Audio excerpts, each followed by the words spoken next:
오늘 하나님께서 우리에게 주시는 말씀은 로마서 12장 1절에서 2절까지 말씀입니다. 제가 갖고 있는 성경에는 256면에 있습니다.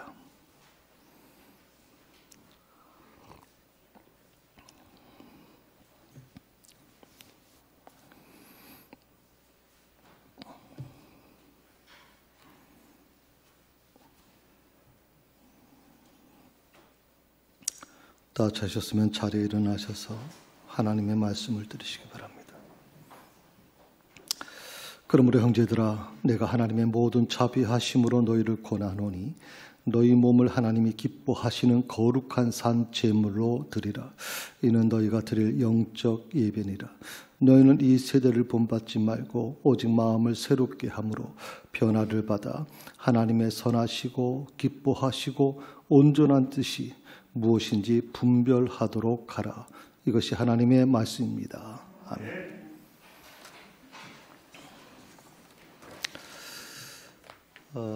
사진을 한 장 먼저 보여드리겠습니다. 아시는 분들이 많이 있을 겁니다. 유명한 소설이죠. 지킬 박사와 또 하이드, 우리나라 말 하이드라고 하는 말로 이제 번역이 됐고 또 그렇게 영화도 만들어졌습니다. 원래는 지킬 박사와 하이드 씨라고 하는 원래 제목은 그렇습니다. 이 소설책은 19세기에 저자가 19세기 사람입니다. 그러니까 한 100년 전 사람이라고 생각을 하면 될 것 같은데 그렇게 오래된 소설이거든요. 그런데 이 소설이 굉장히 중요한 부분을 다루고 있고 많은 사람들에게 관심을 끄는 책입니다. 그 이유가 뭐냐면 이 소설이 이 지킬 박사와 하이드 씨라고 하는 이 소설이 다중인격에 대한 내용을 다루고 있는 책이거든요. 근데 다중인격이라고 하는 말을 그 당시에 이제 심리학이나 상담학에서 거의 쓰질 못했는데 정신과적으로 처음으로 다중인격이라는 말을 쓰게 됐어요. 그래서 세계 최초로 다중인격에 대한 내용을 다룬 책. 그래서 지금도 정신과에서 정신과 치료로 사용하고 있는 책이다 하는 내용입니다. 원래 여러분 아시는 것처럼 주인공 지킬 박사는 상당히 선한 사람이죠. 아주 훌륭한 과학자입니다. 그런데 이 지킬 박사가 밤에 약을 먹게 되면 하이드라고 하는 아주 악한 사람으로 변하게 된다는 거죠. 그리고 결국에는 그 악한 사람의 모습으로 변해서 흉악한 일을 저지르고 다니는. 그러니까 이 책에서 가장 중요한 것은 이 작가가 이 소설을 통해서 우리에게 주고자 하는 메시지가 있습니다. 그게 뭐냐면 사람의 성품에는 지킬 박사와 같은 선한 마음이 있는 것도 있고 이 하이드와 같은 악한 마음이 동시에 잠재되어 있다 하는 것입니다. 한 사람 안에 이 두 가지 속성이 존재하고 있다는 것이죠.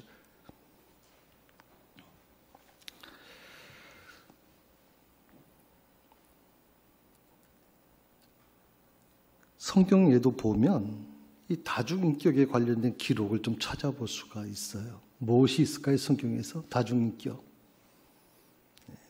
오늘 여러분 제목을 보시게 되면 이제 겉사람에서 속사람이라고 그렇게 표현했습니다. 겉사람에서 속사람으로 이렇게 겉사람과 속사람이라고 하는 이 두 가지 모습을 우리에게 보여주죠. 이 다중인격입니다. 겉사람과 속사람. 겉사람은요, 이 하이드 씨와 같은 아주 세속적이고 탐욕스러운 모습입니다. 어쩌면 너무 굉장히 악한 모습이죠. 반면에 이 속사람은 굉장히 하나님을 사랑하는 마음이고 하나님의 말씀대로 살고자 하는 그런 몸부림이 그 안에 있습니다. 이 두 가지가 우리 신앙생활 속에서도 존재하고 있는 겁니다. 겉모습과 그다음에 겉사람과 속사람의 그 두 가지 이원적인 모습들이 우리를 괴롭히고 있는 거죠. 사도 바울도 마찬가지 이 두 가지 법이 서로 싸우고 있다고 그렇게 말씀하고 있었습니다.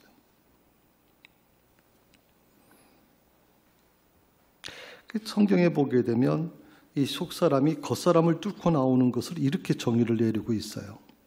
로마서 12장 2절입니다. 네. 같이 한번 읽어볼까요? 너희는 이 세대를 본받지 말고 오직 마음을 새롭게 함으로 변화를 받아 하나님의 선하시고 기뻐하시고 온전한 뜻이 무엇인지 분별하도록 하라. 1번과 2번을 해놨어요. 아마 기독교인이라면 누구나 그런 고민을 할 수밖에 없어요. 아마 이 두 가지 고민을 할 수밖에 없을 거예요. 난 이런 고민을 해본 적 없는데요. 그건 기독교인이 아니죠. 신앙인이 아니죠. 신앙이라면 이런 두 가지 고민을 해요. 그건 뭐냐면 이 세대를 본받지 말고라고 하는. 어떻게 하면 이 세대를 본받지 않을 수 있을까? 우리는 늘 그걸 염두에 두고 신앙생활을 해나가요. 이 세대를 본받지 마는. 왜? 세대가 악하잖아요. 뉴스만 TV만 틀었다 하면 뉴스 나오는 거 보면 흉측한 얘기들이 하도 많이 나와서 뉴스 보는 것도 두렵잖아요. 밤길에 걸어가는 게 요새 두려워요. 하도 뉴스에서 그런 얘기가 나오니까. 그래서 우리 대한민국은 굉장히 조금 안전한 국가라고 세계에서 알고 있는데, 요즘에 그 뉴스 보면 아주 무섭다는 생각을 많이 할 때가 있잖아요. 그래서 세대를 본받지 않는 거. 어떻게 하면 세대를 본받지 않을 수 있을까? 그다음에 두 번째, 오직 마음을 새롭게 함으로 변화를 받는다. 어떻게 하면 마음을 새롭게 할 수 있을까? 어떻게 그 마음이 새롭게 된 모습으로, 변화된 모습으로 살아갈 수 있을까 하는 이 두 가지 부분이 우리에게 굉장히 중요한 부분이 될 것입니다. 적어도 기독교인이라면 이런 고민 한두 번은 해보셨을 거라고 생각이 듭니다. 그래서 그동안 교회는 어떻게라고 하는 것을 열심히 찾았습니다. 어떻게 해야 가능할까? 어떻게 해야 이 세대를, 교인들로 하여금 세대를 본받지 않게 할 수 있을까? 어떻게 해야 마음을 새롭게 하여 변화된 모습으로 살아갈 수 있게 할 수 있을까? 이 두 가지 부분에 대해서 교회는 끊임없이 고민할 수밖에 없었어요. 어떻게라는 걸 계속 되묻고 되물 수밖에 없었어요. 이 어떻게라고 하는 게 결국 방법론이에요. 방법론. 제가 2주 전에, 기억이 나시는지 모르겠어요. 2주 전에 그 달리다굼에 대한 설교를 제가 한 적이 있어요. 달리다굼의 역사에 대한 설교하면서 그때 이런 말씀을 제가 들었어요. 만약에라고 하는 것에서 머물지 말고 어떻게라고 하는 것으로 넘어가야 된다 하는 말씀을 기억나세요? 어떻게로. 여러분 TLC에서 같이 말씀을 쉐어하고 나눴으면 아마 이 부분을 좀 기억할 텐데 설교 듣고 나면 다 오른쪽에서 왼쪽으로 다 흘러 들어가니까 잘 기억이 안 나시죠? 만약에라고 하는 불안 속에 살지 말고 어떻게라고 하는 것을 가지고 하나님의 뜻을 찾으라 이렇게 말씀을 제가 드렸는데 오늘은 조금 그것을 한 걸음 더 나가려고 그러는 거예요. 어떻게 해서 멈추지 말고 그래서 어떻게 하나님께 은혜를 받을 수 있을까? 어떻게 하나님을 기쁘시게 해드릴 수 있을까? 이런 어떻게라고 하는 개념에서 한 걸음 좀 더 나가야 되겠다는 거죠. 그 이유가 뭐냐면 우리가 이 코로나 팬데믹을 통해서 2년 동안 어떻게라고 하는 것에서 굉장히 무너졌다고 말씀을 드려야 되나요? 어떻게라는 게. 그러니까 한국교회는 조금 전에 말씀을 드린 것처럼 열심히 세대를 본받지 않게 하기 위해서 마음을 새롭게 하기 위해서 특별 새벽 기도를 하고 또 어떤 교회는 주일 예배를 강조하고 또 어떤 교회는 오후 예배까지 드리고 새벽 기도 드리고 또 금요 기도 드리고 수요 예배 드리고 구역 예배 드리고 수없이 그렇게 함으로써 점점점 성도들로 하여금 이 세대를 본받지 않게 하기 위해서 그런 프로그램을 만들어냈거든요. 그래서 교회는 정말 일주일 동안 정신없이 돌아갔어요. 정신없이 돌아갔다고. 저희 교회는 좀 덜하지만 저희 조카 가 있어요. 외조카 쪽에 목사가 있는데 그 큰 교회에 이제 부목사로 가 있는데 웬만한 저녁에도 퇴근을 못해요. 거의 밤늦게까지 교회에 머물게 돼요. 왜 그러냐면 교회는 계속 이 두 가지 부분에 대해서 집중하고 있는 거예요. 어떻게 하면 성도들로 하여금 세대를 본받지 않게 할 수 있을까? 어떻게 하면 저들로 하여금 마음을 새롭게 하고 변화받는 모습으로 살아가게 할 수 있을까? 다시 말하면 그리스도인으로서 하나님의 자녀로서 살아갈 수 있는 방법을 계속 찾고 있는 거예요. 그러다 보니까 부교육자들도 7명, 8명, 10명이 넘어가는데도 불구하고 굉장히 힘들게 사역할 수밖에 없는 거죠. 그런데 이 어떻게가 무너졌어요. 코로나 기간 동안 2년 동안 이 예배를 드릴 수가 있어야지. 교회가 굉장히 강조한 것이 예배만이 이것을 극복할 수 있을 거라고 생각을 했는데 예배를 드릴 수가 없는 거예요. 또 소모임이 멈춰버렸어요. 구역 예배도 모일 수 없고 TSC 예배도 모일 수 없고 신방도 다 중단돼 버리고 또 훈련이 멈춰버렸어요. 그리고 성도와의 교제 자체가 다 멈춰버렸어요. 그렇게 2년 동안 어떻게가 무너져 버린 거예요. 교회가 어떤 방법도 사용할 수가 없었으니까. 그저 예배만 드릴 수 있는 것만 해도 감사하다 할 정도였으니까. 예배만 드릴 수 있는 것만 해도. 그러고 나서 우리는 깨달았어요. 어떻게 해서 한 걸음 더 나가야 되겠다. 그게 뭐예요? 누가라는 거예요. 누가. 어떻게 해서 한 걸음 더 나가서 누가의 단계로 가야 된다. 누가라는 게 뭐예요? 관계라는 뜻이에요. 관계. 하나님과의 관계.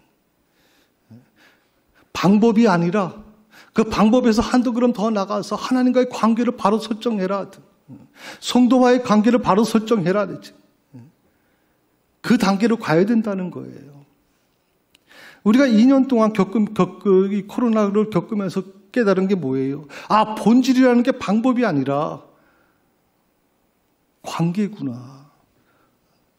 비록 예배는 이 교회에서 드릴 수 없었지만 가정에서 영상으로 예배 드리면서도 끊임없이 우리가 찾아야 되는 게 뭐예요? 하나님과의 관계를 회복하는 거였어요. 하나님과의 관계. 그래서 제가 이 믿음에 대한 시리즈를 지금 100번을 넘게끔 하는 이유가 바로 그거예요. 관계를 회복하라는 거예요.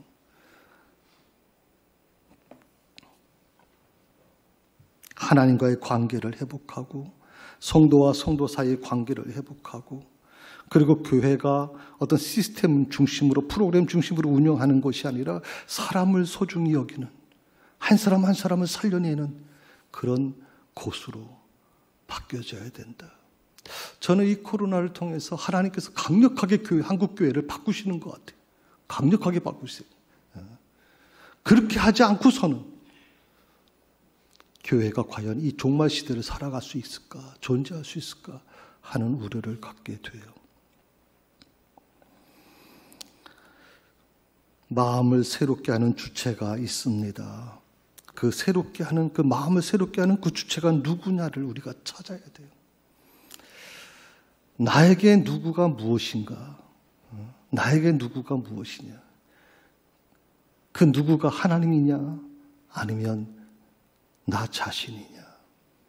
그 누구가 하나님이냐? 아니면 성공이냐? 그 누구가 하나님이냐? 아니면 물질이냐?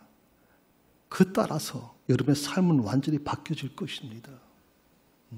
하나님이 내 삶에 누구가 되어주시고 하나님께서 나의 삶의 주인이 되어주신다면 그 하나님을 따라가는 사람들은 달라질 수밖에 없어요, 여러분.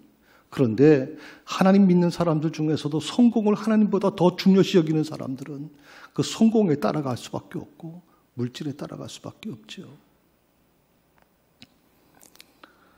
성경에는 사람을 지칭하는 여러 가지 표현들이 나와요. 그것이 뭐냐면 첫 번째가 옛사람과 새사람이라고 그렇게 대비하고 있어요. 옛사람과 새사람.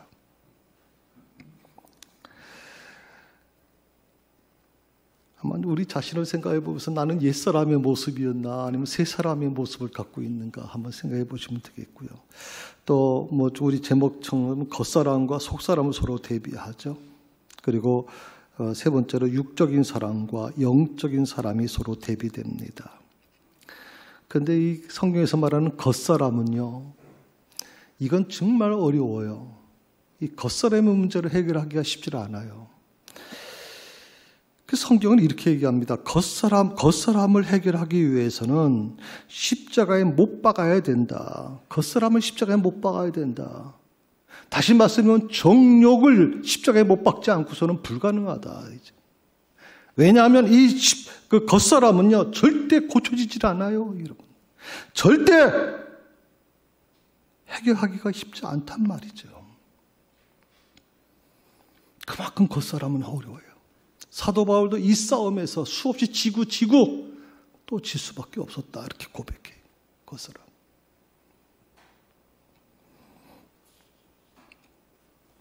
마음을 새롭게 하는 주체가 무엇입니까? 겉사람입니까? 속사람입니까? 겉사람이 아니죠. 속사람이에요. 그런데 우리는 이 겉사람에 왜 이렇게 치중하면 살아가는지 모르겠어요. 바울은 이 사실을 에베소서에서 이렇게 말씀하고 있어요. 에베소 4장 22절에서 24절 현대인의 성경으로 번역된 겁니다. 한번 읽어봅시다. 옛날의 생활 방식 곧 거짓된 욕망으로 부패해가는 옛사람을 벗어버리고 마음과 정신이 새롭게 되어 하나님의 모습대로 의와 진리의 거룩함으로 창조된 새 사람이 되십시오. 옛사람을 벗어버리십시오. 그 옛사람이 어떤 모습이에요? 거짓된 욕망으로 부패해가는 거예요. 옛날 방식으로 살아가는 사람. 옛날 방식. 예수 믿기 전에 옛날 방식. 그런데 오늘 사도 바울은 새 사람이 되라는 거예요. 새 사람은 어떤 모습이에요? 하나님의 모습대로 의와 진리의 거룩함으로 창조된 모습이다. 다시 말하면 하나님의 성품을 갖고 있는 자들.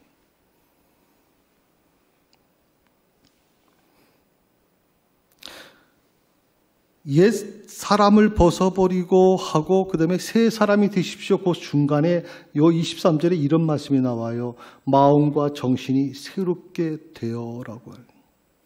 마음과 정신이 새롭게 돼요. 그러니까 마음과 정신을 새롭게 하는 분이 누구냐 하는 거예요. 마음과 정신을 새롭게 하는 분이 누구냐? 그게 바로 성령님이시라 이 말이에요. 내 의지로, 내 인간적인 육적인 모습으로, 내 어떤 결단으로 그렇게 새롭게 되는 게 아니라 이 말이죠. 현실은 여러분, 겉된 옛사람인 내 자아가 끊임없이 세상적인 방법으로 나를 지배해요. 나를 지배해요. 모처럼 그래도 부흥회를 해가지고 또 강사 목사님 말씀의 은혜를 받고 뭐 콧물 눈물 흘리면서 이제는 정말 하나님의 말씀대로 살겠어요. 믿음대로 살겠어요. 그러고서 밖에 나가면 어떻게 돼요? 또다시 세상으로 돌아가요. 옛적의 모습이 그대로 나타나요. 아무리 몸부림쳐도 해결되질 않아요. 그래서 이 거짓된 자아가 하는 일이 한 세 가지가 있어요. 보실까요? 고통을 가져다 줘요. 고통을. 그것이 무슨 육신적인 고통일 수도 있고 마음의 고통일 수도 있어요. 이 거짓된 자아가 우리로 하여금 고통을 안겨다 준다. 이 거짓된 자아라고 하는 게 뭐냐? 결국 사단이 주는 것이고 귀신이 주는 거예요. 이 거짓된 자아가 나를 지배하게 되면 고통 속에 살아갈 수밖에 없어요. 두 번째, 마귀에게 문을 열어주는 통로가 돼요. 참 이상하죠. 보통 한번 시험, 사람이라는 게 늘 그래요.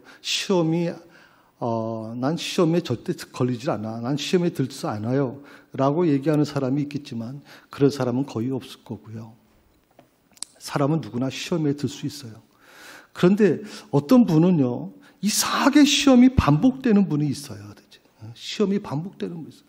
아니, 백신 주사를 맞으면, 백신 주사 맞으면 그래도 효력에도 가는데, 6개월, 1년 효력에도 가잖아요. 그런데 이 시험에 든 사람은 이게 그건 주기도 없이 그냥 컴퓨터만 시험에 들어. 자기 자신도 자기를 컨트롤 못 해요. 왜? 마귀에게 문을 열어주는 통로가 되는 거예요. 아주 통로를 만들어 버렸어요. 어떻게 보면 마귀에게 문을 열어주는 거예요. 들어와서 내 마음속에 자정해 주세요. 내 마음속을 지배해 주세요. 아주 문을 열어놓고 기다리고 있단 말이죠. 그게 뭐예요? 마귀에게 문을 열어주는 통로가 뭐예요? 바로 거짓된 내 자아야. 거짓된 내 자아. 그래서요, 우리 믿는 사람들 거짓말하면 안 돼요, 여러분. 성령님은 우리에게 거짓말하라고 말씀하신 적이 없어요. 거짓말을 주동하는 것, 내 옛 모습, 그 모습 속에는요, 사단이 주는 것이지 성령께서 그렇게 하지 않는단 말이에요. 성령께서. 그래서 예수 믿는 사람은 좀 정직해야 돼요. 잘못할 수 있어요. 누가 그 잘못을 지적하면 미안합니다. 제가 큰 실수를 했습니다. 죄송합니다. 그러면 돼요. 거짓된 자아가 하는 일 세 번째가 뭐예요? 하나님에 대해 품는 죄책감이라는 거예요. 의구심의 근원이다라고 했어요. 하나님께서는 우리에게 죄책감을 주시려고 하는 게 아니에요. 하나님께서 당신의 아들 예수 그리스도를 이 땅에 보내셔서 그 핏값으로 우리를 구원해 주실 때는 우리에게 죄책감을 주시려고 하는 게 아니에요. 그 죄책감은 누가 주는 거예요? 그건 사단이 주는 거예요. 사단이. 왜 하나님을 믿는 사람들이 죄책감에 사로잡혀 있는 거예요? 죄책감에. 그 죄책감이 어떻게 우리 심령을 무너뜨리고 우리 정신을 무너뜨려 버리잖아요. 죄책감이라는 게. 그래서 이 거짓된 자아가 이런 일들을 하게 돼요. 하나님께서 나를 구원하신 궁극적인 목적이 있어요. 그것이 뭘까요? 보통 우리가 이렇게 얘기할 수 있어요. 죄 사함을 받게 하기 위해서. 예수님께서 십자가에 달려 돌아가신 것은 바로 내 죄를 사하시기 위해서. 물론 그 말이 맞아요. 그런데 거기서 멈추시면 안 돼요. 그냥 죄 사함 받는 것으로 끝난다? 그것으로 끝나시면 안 돼요. 거기에 추가가 될 게 있어요. 하나님은 내가 거듭난 이후부터 한 번도 나를 포기하지 않으셨다. 한 번도 나를 포기하지 않으신다. 내가 어떤 상태에 있던 간에 하나님은 나를 지켜보고 계시고 끝까지 나를 놓지 않으신다라고 하는 거예요. 두 번째로 나의 연약함과 죄를 끝없이 용서하고 계시는 분이에요. 조금 전에 제가 죄책감에 대한 부분을 말씀드렸어요. 죄책감. 하나님은 우리에게 죄책감을 느끼게 만드시는 분이 아니에요, 여러분. 성령은 우리에게 그렇게 말씀하시는 게 아니에요. 그 죄책감, 성령께서 우리에게 하시는 것은요, 그 연약함과 죄에 대한 부분에 대해서 끊임없이 용서하고. 저는 이 베드로 수요예배 때 지금 여러분 말씀드리고 있습니다. 베드로에게 주님이 뭐라고 말씀하세요? 3번이나 저주하고 부인했던 베드로, 고개도 들 수 없는 베드로. 그 주변에 있는 모든 제자들이 베드로를 향해서 굉장히 아주 안 좋게 생각하죠. 베드로의 모든 권위, 수제자 권위는 무너졌어요. 그런데 예수님께서 그 제자들 앞에서 베드로에게 얘기합니다. 내가 나를 사랑하느냐? 이 사람들보다 나를 더 사랑하느냐? 그 3번의 질문 앞에서 베드로의 권위가 다시 회복돼요. 그리고 초대교회 위대한 교부로 설 수 있었던 거거든요. 하나님께서는요, 우리의 죄책감을 끌어내시는 분이 아니에요. 우리의 죄를 덮어주시고 끊임없이 우리를 용서해 주시는 분이다. 그리고 나를 구원해 주신 궁극적인 목적이 뭐냐? 끝까지 참으시면서 성령으로 나를 돕고 계시다는 겁니다. 그런데 말입니다. 그렇게 구원받은 난, 하나님께서 끝까지 지켜주시는 난데, 그런데 왜 하필이면 내 삶 속에 당신의 자녀들과 어려움에 처하는 것을 하나님은 허용해 주시는가 하는 거예요. 왜 하나님을 열심히 믿는 사람, 믿음이 좋은 사람이 장사를 하는데 왜 그 장사 가게 문을 닫게 만드시는가 하는 거예요. 왜 하나님을 믿는 열심히 믿는 사람이 직장에서 서러움, 직장에서 그렇게 왕따 당하고 그렇게 쫓겨날 수밖에 없게끔 만들어 가시느냐 할머니. 그것은 이렇게 말씀을 드리고 싶어요. 내 속사람이 겉사람을 뚫고 나오게 하기 위해서. 내 속사람이 겉사람을 뚫고 나오게. 그리고 두 번째로 하나님의 영광이 드러내게 하기 위해서. 이 두 가지 만약 여러분이 고난을 받으신다면, 고난 중에 계시다면 바로 이 두 가지 중에 하나일 거예요. 내 속사람이 겉사람을 뚫고 나오게 하기 위해서, 하나님의 영광이 드러나게 하시기 위해서. 사진 한 장을 더 보여드릴게요. 뭔지 아시겠죠? 아름다운 아주 나비 같은 경우에는 굉장히 아름답습니다. 그런데 그 나비가 되기 위해서 우리가 다 아는 것처럼 초등학교 자연 책에 나오죠. 예. 처음에 애벌레에서부터 시작돼서 그다음에 고치를 과정을 겪습니다. 우리가 상식적으로 생각하면 애벌레에서 직접 나비가 되면 좋잖아요. 근데 왜 고치라고 하는 과정을 겪어야 되는가?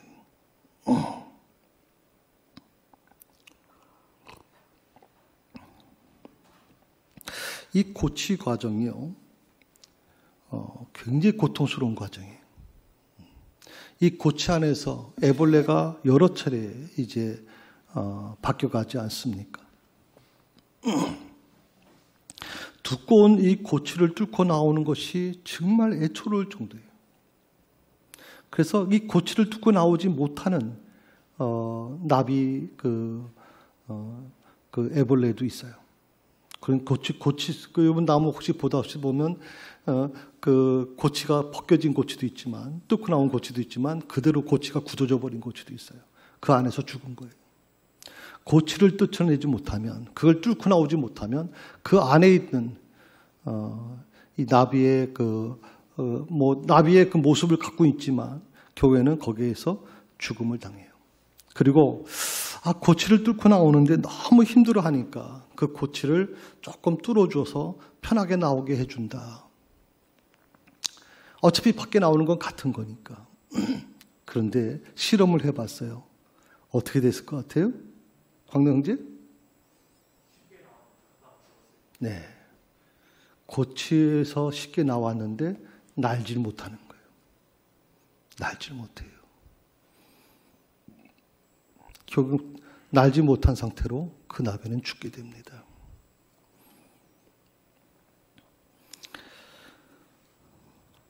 사실 겉사람이 강하면 강할수록 속사람이 뚫고 나오기가 힘들어요. 겉사람이 강하면 강할수록. 내 자존감이 강하면 강할수록 내 속사람이 그것을 뚫고 나오기는 더 힘들어져요.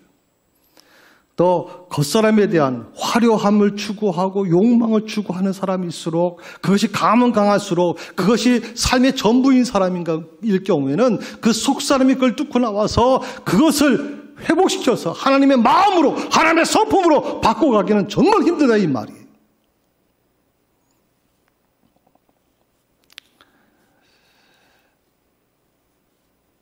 속사람이 겉사람을 뚫고 나오는 것, 그것은 나비가 목숨을 거는 것 같이 우리 생명을 걸어야 될 문제라고 생각해요. 생명을. 이것이 바로 하나님의 창조 원리라고 생각해요. 속사람이 겉사람을 뚫고 나오는 것. 그렇지 못하게 되면 어떻게 되느냐?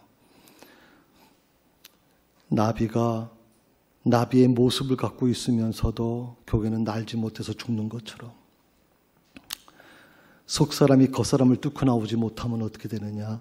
내 안의 영이 죽어요. 내 안의 영이 죽어요. 겉으로는 기독교인이고, 겉으로는 목사고, 겉으로는 장로고, 겉으로는 권사고, 겉으로는 번질번질하게 신앙생활을 하지만 내 안에 있는 영은 죽는단 말이에요. 내 안의 영이. 그러니까 영이 살기 위해서는 반드시 해야 될 일이 있어요. 그것이 뭐냐면 예수 믿기 전 옛사람의 모습을 십자가에 못 박아 버리셔야 돼요. 내 겉사람이 십자가에 못 박아야 되는 거야. 내 겉사람이 죽어야 돼요. 그래야 속사람이 살 수 있다고. 주의 영이 살아 움직이거든. 제일 중요한 게, 저는 남을 정죄하던 입술이 좀 할례를 받았으면 좋겠어 정말. 예수 믿기 전에 남을 정죄하던 모습, 남을 판단하는 입술, 남을 욕하던 입술, 입만 열었다 그러면 욕하는 입술, 부정적인 입술이 할례를 받았으면 좋겠어요. 저는 우리 새사랑교회 성도들이 여기서 머무지 않았으면 좋겠어요. 과거의 것, 옛 것은 다 십자가에 못 박아버리시고 할례 받으시고 거듭난 모습으로 주님 앞에 갔으면 좋겠어요. 특히 이 부정적인 입술이 무서워요. 욕하는 입술도 무섭지만, 남을 정죄하는 입술도 무섭지만, 이 부정적인 입술은 입만 열었다면 부정적이었던 입만 열었다면. 세상 사람들은요, 겉사람이 무너지면 다 무너지는 거라고 생각을 해요. 그래서 두려워해요. 겉사람이 무너지는 것을 두려워하는 거예요.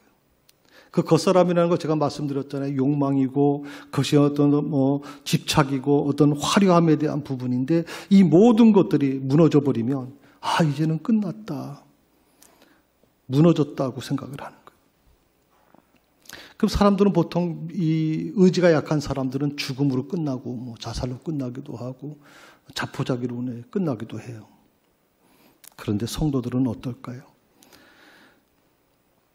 겉사람이 무너지는 걸 두려워하지 않아요. 뭘 두려워해요? 속사람이 무너지는 걸 두려워하는 거예요. 속사람이. 성도들은요, 무너지는 겉사람에 대한 부분에 집중하는 것이 아니라 무너지지 않는 속사람에게 희망을 두는 거예요. 무너지지 않는 속사람. 세상 사람들은 겉사람이 초라해지는 것을 두려워해요. 견디지 못해요. 그러나 성도들은 어떻습니까? 하나님 믿는 사람들은 어떻습니까? 속사람의 초라함을 견디지 못하는 거예요. 속사람이 초라해지는 거예요.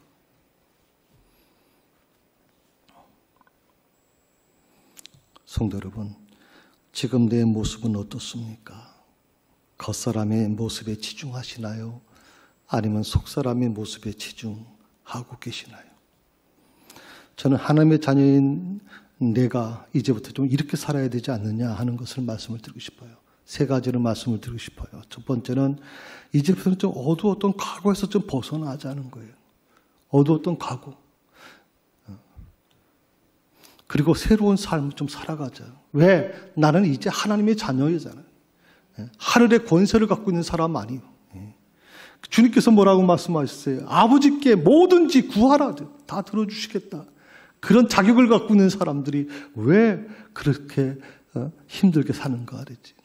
얼마 전에 그 백인성 선교사로부터 그 카톡이 왔어요. 사진이. 미국 시민권을 받았다고 아주 그 시민권 받은 사진을 쫙 올려놨어요. 가족도 전부 다 쫙 해서. 너무 기뻐요. 너무 행복하다고 그렇게 얘기를 해요. 시민권 받았다고. 우리 고건사님 아시잖아요. 시민권, 영주권자하고 시민권자 차이를. 우리는 하나님 믿는 사람들이면 좀 과거에서 좀 벗어났으면 좋겠어요. 인간적인 부분, 겉사람의 모습, 과거에서 좀 벗어나서 새로운 삶을 좀 살았으면 좋겠다. 두 번째로, 하나님의 자녀된 복된 삶을 좀 살자는 거예요. 하나님께서 허락해 주신, 하나님 믿는 사람들에게 주신 이 특권을 좀 누리며 살자는 거거든요. 누리며 살자. 세 번째로, 자신의 행복을 추구하는 삶이 아니라 하나님의 형상을 나타내는 삶을 살자는 거예요. 이 세 가지를 여러분 꼭 기억하셨으면 좋겠어요. 내가 이제 어떻게 살아야 될 것인가. 저는 새사랑교회 성도님들에게 부탁을 드립니다. 이번에 코로나를 겪으면서 우리가 깨닫게 됐죠. 우리가 지금까지 좀 뉴스를 보신 분들은 우리 지구가 정상적이지 않다는 걸 알고 있을 거예요. 갑자기 더운 지방에 눈이 오기도 하고, 추운 지방에 폭우가 쏟아져가지고 장마가 일어나기도 하고, 지진이 일어나고, 곳곳에서 상상할 수 없는 일들이 일어나요, 지금. 많은 사람들이 지금 이 시대가 굉장히 위험한 시대라고 얘기를 해요. 그런데 이 코로나를 통해서 우리는 2년 동안 아주 처절하게 느끼고 있는 거예요.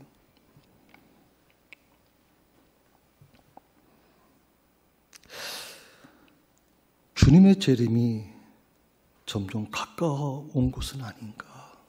주님의 재림이. 우리가 이 코로나 바이러스를 극복 이제 하게 될 텐데, 치료제도 이제 개발이 됐어요. 그러나 과연 코로나가 정복되고 나서 또 다른 바이러스가 오지 말라는 법이 또 어디 있겠나 말이죠. 우리가 메르스를 경험할 때만 해도 이제 끝났다고 생각을 했는데 이 더 무서운 코로나가 올 줄은 상상을 못했잖아요. 그래서 저는 주님의 재림이 가까우신 것이 아닌가. 그때 그 시기는 하나님 아버지만이 아시겠지만, 그러나 우리가 그 시기를 느낄 수 있는 것처럼, 그래서 저는 부탁을 드리고 싶어요. 겉사람 가꾸는데 좀 시간 허비하지 마세요. 겉사람 가꾸는데. 그곳에 물질을 투자하지 마세요. 대신 속사람을 좀 가꾸는데 시간을 투자하시고 그렇게 좀 물질을 헌신하셨으면 좋겠어요. 여러분, 속사람을 살려야 돼요. 겉사람이 아니라 속사람을 살리는 우리 새사랑교회 모든 성도 될 수 있기를 주의 이름으로 축원합니다. 기도하십시다. 주님, 그동안 겉사람으로 살아온 것을 회개합니다. 제가 살아가는 삶을 통해서 예수님의 향기를 나타내는 삶이 되기를 간절히 기도합니다. 또한 저를 위한 삶이 아니라 주님을 기쁘시게 하는 삶이 되어서 주님의 뜻이 이루어지는 하루하루가 되기를 소망합니다. 저희를 긍휼히 여겨 주시옵소서. 예수님의 이름으로 기도드립니다. 아멘.